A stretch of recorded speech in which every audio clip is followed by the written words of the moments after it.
Imagine a mind so twisted that taking a life feels like fulfillment. No rage, no retaliation, just an overwhelming urge. Why do serial killers do what they do? Is it by birth? Does it stem by trauma? Today, we dive into the chilling psychology behind the world's most notorious monsters. Stick around. This could permanently change your perception of evil. Everyone heard the myths about the so-called McDonald Triad from the 1960s. These three indicators are said to predict a future killer.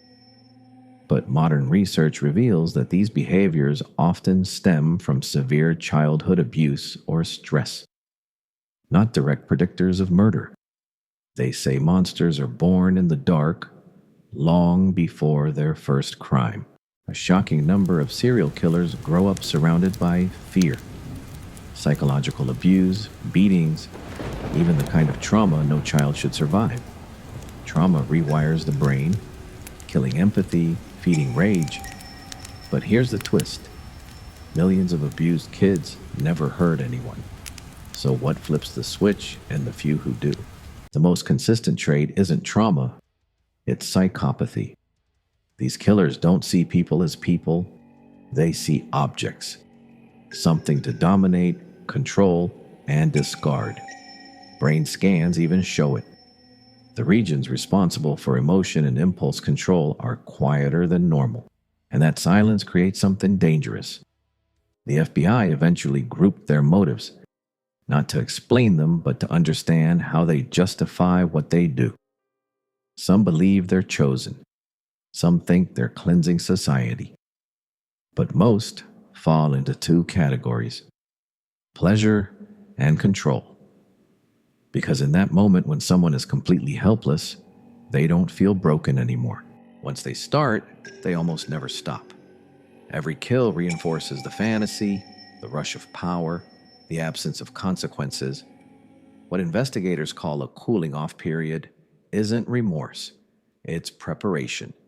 And they escalate. The violence increases, the risks get higher. The question arises here is why? Just like addiction, tolerance builds, and they need more to feel anything at all. Beneath it all, the causes vary. Rage that never resolved, identity that never formed, biology that never regulated. But here's the part people get wrong. Most psychopaths never kill. It only happens when everything lines up. Trauma, opportunity, wiring, and nothing inside them says, stop killing. Is it genetics or environment? Experts say it's both, a malignant mix. Some are born with psychopathic traits: charm, manipulation, fearlessness. Add childhood trauma to that, and the result can be explosive. Take Ted Bundy, intelligent, charismatic, but driven by power and control. He admitted rape wasn't enough. He needed total ownership. Jeffrey Dahmer was different. Less rage, more loneliness. His fantasies weren't about domination. They were about keeping someone forever. Then there's BTK, Dennis Rader. Methodical, patient, bondage, torture, murder. All carefully ritualized for one thing: the rush. Even among women, the pattern shifts. Less sexual violence, more calculation, poison, money, proximity.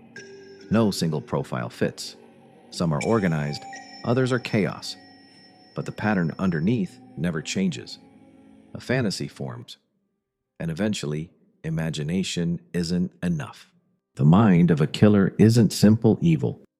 It's a fractured puzzle of biology, trauma, and need. And understanding that puzzle isn't about curiosity, it's about prevention. Because every pattern understood is one warning sign caught earlier. So what do you think? Are serial killers born or built? What's the most disturbing fact you know?